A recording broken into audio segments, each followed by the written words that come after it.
আসলে অবিশ্বাস্য হলো সত্য যে মাত্র ৬,৫০০ মধ্যে টেকনো এমন একটা ফোন নিয়ে এসেছে যেটার লুকটা পুরোপুরি আইফোন 15 এর মতো।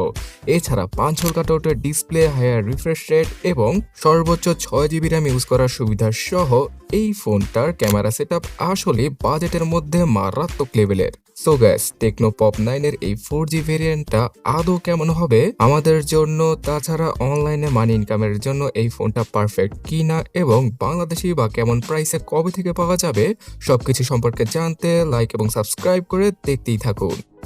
পপ 9 স্মার্টফোনটা 15 ওয়াটের চার্জিং স্পিডকে সমর্থন করে, আর এই বাজেটের মধ্যে আমার মনে হয় না 10 ওয়াটের উপরে অন্য কোনো ব্র্যান্ড ভালো আউটপুট দিচ্ছে। তবে একটা প্রবলেম আছে, বক্সের ভেতরে শুধুমাত্র 10 ওয়াটের চার্জিং ব্রিককেই ফ্রিতে প্রোভাইড করেছে টেকনো।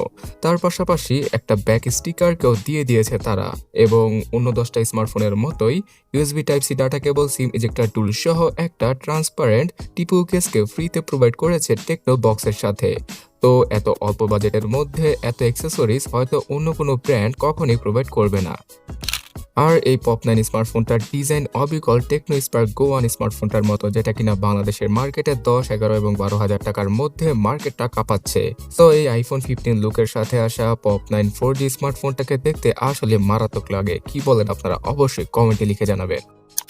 টেকনো পপ 9 এর এই 4G ভেরিয়েন্টটা, যেটা কিনা ইন্ডিয়াতে লঞ্চ করা হয়েছে শুধুমাত্র 6,500 রুপিতে, সেটার মধ্যে পাওয়া যাবে হেলিও G50 চিপসেট।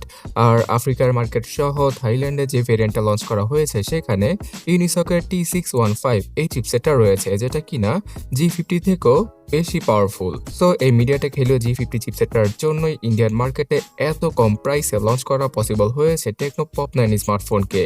এই প্রসেসরটা অন্তত বেঞ্চ মার্কেট 1.5 লক্ষের কাছাকাছি স্কোর করতে পারে, যেটা কিনা অনেকটাই নিম্নমানের, এবং এই চিপসেটটার জন্য আপনারা গেমিং টেমিং তেমন একটা করতে পারবেন না এই ফোনটার মধ্যে। তবে লুডোর মতো গেম অথবা যে সকল 2D গেম রয়েছে, গ্রাফিক্স কম লাগে সেই গেমগুলো টুকটাক টাইম পাস করার জন্য খেলা পসিবল। এবং রেগুলার লাইফ ইউজ করতে গেলেও দেখা যায় যে ফেসবুকের মেইন অ্যাপ ইউজ করলে, টিকটক ইউজ করলে আর ইউটিউব ইউজ করলে, তার পাশাপাশি যদি দারাজের মতো অ্যাপও আপনারা ইউজ করেন, তাহলে ল্যাগ এবং ফ্রেম ড্রপের দেখা ইজিলি পেয়ে যাবেন। তো যারা কিনা লাইট ইউজার রয়েছেন বা প্রথমবারের মতো অ্যান্ড্রয়েড ফোন ইউজ করবেন, তাদের জন্য অল্প টাকার মধ্যে এই ফোনটা পারফেক্ট হবে।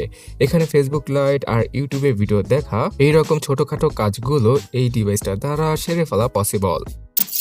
অ্যান্ড্রয়েড 14 গো এডিশনের সাথে আসা টেকনোর এই ফোনটাতে তাদের নিজস্ব ওএস রয়েছে, যেটাও কিনা কোর ভার্সনের। তবে এখানে বেশ কিছু ফিচার পাওয়া যাবে। তার পাশাপাশি কম বাজেটের মধ্যে যেহেতু এই ডিভাইসটাকে লঞ্চ করেছে টেকনো, তাই অন্যান্য সকল ব্র্যান্ডের সাথে পার্টনারশিপ করে অনেকগুলো ব্লোটওয়্যার মানে প্রি ইনস্টল অ্যাপকে তারা দিয়ে দিয়েছে পয়সা কামানোর জন্য। সেগুলোকে আনইনস্টল করলে আর অ্যাডসগুলোকে রিমুভ করলে মোটামুটি ভালো একটা ইউজার এক্সপিরিয়েন্স পাওয়া পসিবল পপ 9 4G থেকে। এই ফোনটার ইউআইতে তেমন কোনো অ্যানিমেশনের দেখা চোখে পড়বে না, কিছুটা চপি লাগবে যখন কিনা আপনারা ইউজ করবেন, এটা স্বাভাবিক বাজেটের মধ্যে। আর অ্যানিমেশনটাকে বাদ দেওয়ার কারণেই এই হেলিও G50 মতো দুর্বল চিপসেটের সাথে এই ফোনটা মোটামুটি ভালো একটা পারফরমেন্স দিয়ে দিচ্ছিল। তার সাথে এখানে যেহেতু শুধুমাত্র 3 GB র্যাম রয়েছে, তাই মাল্টিটাস্কিংও হয়তো কিছুটা প্যারা খেতে হবে। তাই মাত্র 2-3টা অ্যাপ ইউজ করলে আপনারা শান্তিতে এই ফোনটা ইউজ করতে পারবেন। যদিও কিনা 3 GB র্যামের সাথে আরো 3 GB র্যামকে অ্যাড করে মনে মনে 6 GB র্যামকে ইউজ করা পসিবল ভার্চুয়াল মেমোরির মাধ্যমে। তার পাশাপাশি পাওয়া যাবে 64 GB eMMC 5.1 ক্যাটাগরির ইন্টারনাল মেমোরি রয়েছে। 2টা 4G সিমের সাথে একটা এসডি কার্ডকে 1000 GB পর্যন্ত ইউজ করার সুবিধা। পপ 9 স্মার্টফোনটার ভালো দিক হচ্ছে গিয়ে এর ক্যামেরা এবং ডিসপ্লে। 13 মেগাপিক্সেলের মেন ক্যামেরা সেন্সরের পাশাপাশি 8 মেগাপিক্সেলের সেলফিকে এই 6,500 রুপি বাজেটে নিয়ে এসেছে টেকনো, যার কোয়ালিটি এই বাজেটে থাকা অন্য 10টা স্মার্টফোন থেকে অনেক গুণে বেটার। যারা কিনা মা বাবার জন্য একটা স্মার্টফোন কিনতে চাচ্ছেন অথবা সেকেন্ডারি ফোন হিসেবে একটা ফোন নিবেন সবচেয়ে কম বাজেটের মধ্যে, তারা মোটামুটি ভালো লেভেলের ক্যামেরার জন্য এই ফোনটা নিতে পারেন। এখানে ভিডিও কলে কথা বলে আপনারা অনেক শান্তি পাবেন, বিকজ বাজেটের মধ্যে ফ্রন্ট ক্যামেরার কোয়ালিটি আসলেই দুর্দান্ত। ফোনটার রিয়ার এবং ফ্রন্ট ক্যামেরা দ্বারা ফুল এইচডি রেজুলেশনে ভিডিও করা পসিবল। আর টুকটাক ক্যামেরা অ্যাপের ফিচার তো পাওয়াই যাবে এখানে। সো মোটামুটি ভালো লেভেলের ক্যামেরা সেটআপের পাশাপাশি 5 হোল কাটআউটের 6.67 ইঞ্চি সাইজের ডিসপ্লেকে ইউজ করেছে টেকনো পপ 9 লাইট স্মার্টফোনটাতে টেকনো, যার রিফ্রেশ রেট 90 হার্টজের। আর অন্য 10টা স্মার্টফোনের মতোই এখানে ফুল এইচডি নয়, এইচডি প্লাস রেজুলেশন রয়েছে, যেটা কিনা এই বাজেটে স্বাভাবিক। সো 90 হার্টজের রিফ্রেশ রেটের জন্য হালকা কিছুটা স্মুথ মনে হবে ফোনটাকে স্ক্রল করে। তবে ডিসপ্লে ফ্রন্টের কোয়ালিটি বাজেটের মধ্যে সেই আগের মতোই, মানে কালারটা অতটা বুস্টেড নয়, তবে 5 হোল কাটআউটের ডিসপ্লে দিয়ে দেওয়ার কারণে অনেকেরই পছন্দ হবে এই ডিসপ্লেটি। কন্টেন্ট দেখে অথবা টিকটক ফেসবুক ব্রাউজ করে মোটামুটি বাজেটের মধ্যে ভালোই লাগবে যে কারো। আর ডাইনামিক আইল্যান্ডের সুবিধাও এই বাজেটের মধ্যে দিয়ে দিয়েছে টেকনো। এই ফোনটার একটা কি ফিচার হচ্ছে গিয়ে আয়ার ব্লাস্টার সেন্সর, যেটা কিনা এই ফোনের পেছনের সেকেন্ডারি ক্যামেরার যে কাটআউটটা রয়েছে সেখানে রয়েছে। সো এই কারণে যে কোনো রিমোট কন্ট্রোলকৃত ডিভাইসকে ইজিলি কন্ট্রোল করা পসিবল এই ডিভাইসটি দ্বারা।